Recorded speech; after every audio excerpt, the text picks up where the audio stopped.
Hi, నా పేరు Rohit. Volga videos 17 million subscribers వచ్చారు. దానికి Hartley congratulations. Please subscribe Volga videos. ఇక అక్కడ నుండి ఎంపటే మళ్ళీ బాలకృష్ణ గారు, రామ్ ప్రసాద్ గారు, మా డైరెక్టర్ రామ్ ప్రసాద్ గారు పిలిపించి డాడీ సాంగ్ విన్నామయ్యా, బాగుంది, బాలకృష్ణ గారు కూడా మంచి సాంగ్ కావాలి అని చెప్పేసి అప్పుడు సీమసింహలు కోరి హుషారు ముందరి వాళ్ళు తెలంగాణ ఫోక్ కోసం చూస్తున్నారు, ఎక్కడ సెట్ అవట్లా. అయితే శ్రీను అని కొత్తగా రాశాడు డాడీలో, బాగుండేది సార్ ఆ సాంగ్, చాలా అందరూ అంటే అప్పుడు నన్ను పిలిపించారు. మీరేనా శ్రీనివాస్ అంటే ఎస్ సార్ అన్నా, మీరు ఒకసారి రండి, చంద్రబాబు నాయుడు గారు హౌస్ అక్కడ లొకేషన్లో బాలకృష్ణ గారు షూట్ జరుగుతుంది, రండి, డైరెక్టర్ గారు ఉన్నారు అని మేనేజర్ గారు ఫోన్ చేశారు. వెంపటే వెళ్ళాను. ఆయన అయిపోయిన దాకా ఆ షూటు జరుగుతుంది, పక్కన ఫైల్ పట్టుకుని నిలబడ్డా.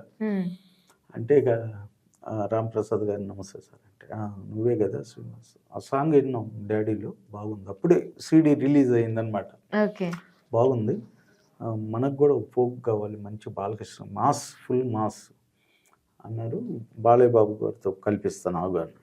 వెంపటే బాలయ్య బాబు గారు వచ్చి బ్రేక్లో వచ్చి కూర్చున్నారు. కూర్చుంటే బాబు ఈయన డాడీలో రాసి అంటే, ఆ సాంగ్ ఈయననా రాసిందని, నేనే సార్ అన్న.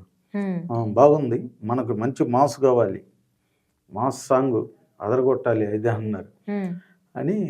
ఓకే సార్, చాలా థ్యాంక్ యూ సార్ అన్నాను. కొబ్బరి నీళ్ళు ఒక పెద్ద గ్లాసు ఉంది, 2 బొండాలు వేస్తే కానీ గ్లాసు నిండదు, అది వేసి ఆయనకి ఇవ్వండి ముందు కొబ్బరి నీళ్ళు అని చెప్పారు బాలయ్య బాబు గారు. ఇక వద్దు సార్ అన్న, తీసుకోండి అని అంటే ఇక కొబ్బరి నీళ్ళు తాగాను. తాగిన తర్వాత ఇక సాంగ్ ఉందన్నారు కదా, వినిపియండి అన్న. ఇక ఆయన ఎదురుగా కూర్చుని ఆయన కళ్ళల్లో చూడలేము, అట్లా పెట్టుకుని మళ్ళీ టేబుల్ కొడతా ఇట్లా పోరి హుషారుగుందిరు, హైటేమో అరుందిరు, సారీ సూపర్ గుందిరు, బయటేమో బారుందిరు, అర్రారా మజుమ్మికుంటా, రాతిరంతా మేలుకుంటా, రింగే పెట్టేసుకుంటా, రాజులాగా చూసుకుంటా, పళ్ళు పాలన్నీ తాగి పాట కచ్చేరేసుకుంటా, పోరి హుషారుగుందిరు, హైటేమో అరుందిరు, అది వాడే. బాగుంది, పెట్టేసేయండి అన్నారు బాబు గారు, బాలయ్య బాబు గారు. రామ్ ప్రసాద్ గారు ఎంపటే ఓకే చేసి ఎంపటే మణిగారి దగ్గర అసలు అంటే మీరు రాసుకొని వచ్చారా లేదంటే అప్పటికప్పుడు? నేను రాసి పెట్టుకున్నా, ఇవన్నీ రాసి పెట్టుకున్న సాంగ్, ఒక మాస్ సాంగ్ కావాలనగానే నేను ఈ రాసి పెట్టుకున్న దానిలో ఆ సిచ్యువేషన్కి ఏం కావాలో సెలెక్ట్ చేసుకుంటాం నా సాంగ్స్లో.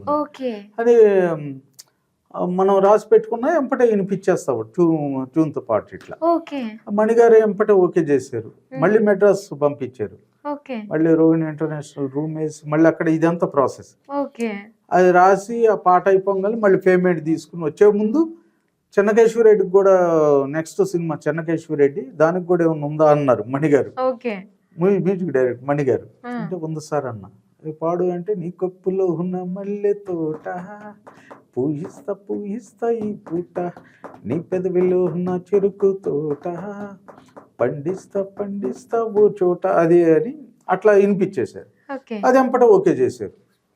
ఆ పేమెంట్ ఈ పేమెంట్ 2 పేమెంట్లు కలిపి మొత్తం ఒకటేసారి ఇచ్చి మళ్ళీ మెడ్రాస్ నుండి వచ్చారు.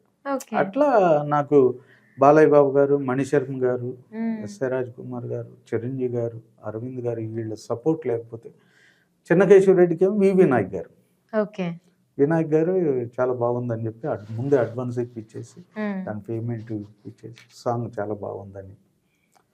ఇప్పుడు కూడా సాంగ్ బాలయ్య బాబు గారు వెళ్తే, శ్రీనివాస్ బాగున్నావా, చిరంజీవి గారు అంటారు, శ్రీనివాస్ ఎలా ఉన్నావు, పిల్లలు బాగున్నారా అది అని అడుగుతారు.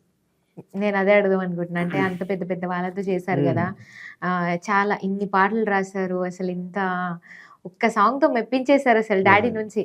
అందుకే డాడీ శ్రీనివాస్ అనే పేరు ఇంకా పడిపోయింది మిమ్మల్ని. డాడీ శ్రీనివాస్ అంటే, డాడీ శ్రీనివాస్ అనేది ఒక చిన్న బ్రాండ్ లాగా అది నన్ను బతికిస్తుంది ఇప్పుడు కూడా. నిజంగా డాడీ శ్రీనివాస్ అనేది అందరూ పెట్టుకుంటారు, వచ్చేది కాదు, అది ఇండస్ట్రీలో అది దాని అంతటికి అదే వచ్చింది. అరవింద్ గారికి నిజంగా ఆయనకు కొత్త పర్సన్, కొత్త లిరిసిస్టుని ఇచ్చి ఇసికించా, నేను ఎన్నోసార్లు ఇసికించా. ఈ లిరిక్ ఇట్లా ఉండకూడదు అలా ఉండకూడదు అని కొత్త రైటర్లు కదా. అవును. అయినా కానీ ఆయన ఓపికతో అట్లా కాదు, ఇలా రాయొద్దు, ఇలా రాయి, ఈ లైన్ కాదు ఇంకా వేరే థాట్స్లో రాయి అట్లా అని వాళ్ళు. అంటే ఇసుక్కోకుండా నాకు అంత ఓపికతో చెప్పే ప్రొడ్యూసర్లు లేరు కదండి. అవునవును.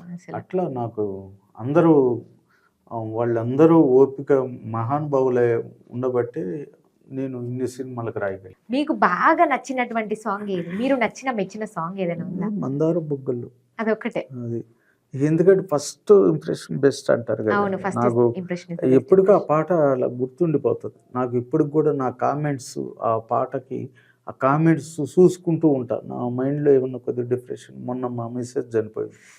ఆ చనిపోయినప్పుడు ఒక్కోసారి ఆ పాట వింటూ నేను రాసిన కొన్ని పాటలు ఉన్నాయి, ఆ పాటలు వింటూ అట్లా ఆ కామెంట్స్ చూసుకుని అట్లా మనకి మైండ్ డైవర్ట్ చేసుకుంటాం. ఇక ఆచారం కర్మానుసారంగా ఉండాలి కాబట్టి అది ఎవరు తప్పించలేరు. కానీ ఇక ఎంతో ఓపికతో పిల్లోడు ఉన్నాడు, ఇప్పుడు ఇద్దరు ఒంటరి వాళ్ళం అయ్యాం. అయినా దేవుడు ఉన్నాడు. మంచి సాంగ్స్ మళ్ళీ ప్రొడ్యూసర్లు, డైరెక్టర్లు, హీరోలకి మళ్ళీ కలుస్తున్నాం. మళ్ళీ మంచి ఇట్లా అనుబంధం ఎట్లా ఉంటుంది అదే అడుగుదాం అనుకున్నప్పటి నుంచి. చాలా పెద్ద వాళ్ళతో చేశారు కదా, చిరంజీవి గారితో అనుబంధం ఎట్లా ఉంటుంది? ఇప్పటికైనా మాట్లాడడం, కలవడం? చాలా అండి. మా బాబు హాస్పిటల్లో ఉంటే అప్పుడు కిడ్నీస్ ట్రాన్స్ప్లాంటేషన్ చేశాం, కిడ్నీ ట్రాన్స్ప్లాంట్ అపోలోలో. ఉపాసన మేడం కానీ, రామ్ చరణ్ బాబు, మన చిరంజీవి గారు అయితే ఎంపటి పిలిపించేశారు. ఎందుకు చెప్పలేదు శ్రీనివాస్, ఏంటి ఇంత ఇబ్బందుల్లో ఉండి ఈ బాబుకి ఏంటి అంటే, ఇట్లా సార్ అంటే ఎంపటి 3 lakhs అపోలో హాస్పిటల్కి పంపించారు. రామ్ చరణ్ గారు అయితే మనకి 50% డిస్కౌంట్ రాశారు. రామ్ చరణ్ గారి మెంటాలిటీ నిజంగా సూపర్ అండి. అరవింద్ గారు తీసుకెళ్ళి కల్పించారు చిరంజీవి గారికి, నాకు. అట్లా మహానుభావులు వాళ్ళు.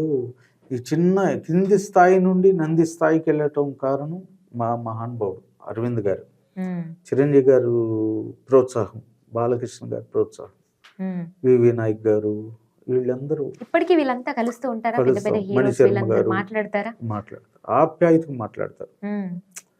అట్లా ఏంటంటే మళ్ళీ నేను వివి నాయక్ గారు ఇప్పుడు సినిమా మళ్ళీ స్టార్ట్ అయితే మళ్ళీ కలుస్తా. ఇప్పుడు బోయపాటి సింగ్ గారు, అనిల్ రావిపూడి గారితో మాట్లాడాను నేను చాలాసార్లు. ఇట్లా రాసామంటే డెఫినెట్గా రాద్దుకోనమ్మా అని అన్నారు అప్పుడు. ఆ సినిమాకి రాయలేకపోయాం. అట్లా ఇప్పుడు మళ్ళీ అందరం కలిసి మళ్ళీ కొత్తగా ఇప్పుడు మట్లో మాణిక్యాలు సీక్వెల్ అది చేసి దానికి కూడా మనకి కొన్ని అవార్డ్స్ సంపాదించుకోవాలి, మంచి అవార్డ్స్. ఎప్పుడైనా ఎవరైనా అడిగారా ఈ మధ్య కాలంలో సాంగ్ రాస్తారా అని చెప్పేసి? మళ్ళీ ఎవరైనా కదిలించారా? అడిగారు. సాకేత్ సాయిరామ్ గారు మొన్న 3 సినిమాలు స్టార్ట్ అయినాయి ఆయనకి. 3 సినిమాలకు కలిపి 9 సాంగ్స్ రాయించాడు. ప్రొడ్యూసర్ గారు కృష్ణమోహన్ గారు అని ఉంటారు, కేఎం గారు అంటారు ఆయన.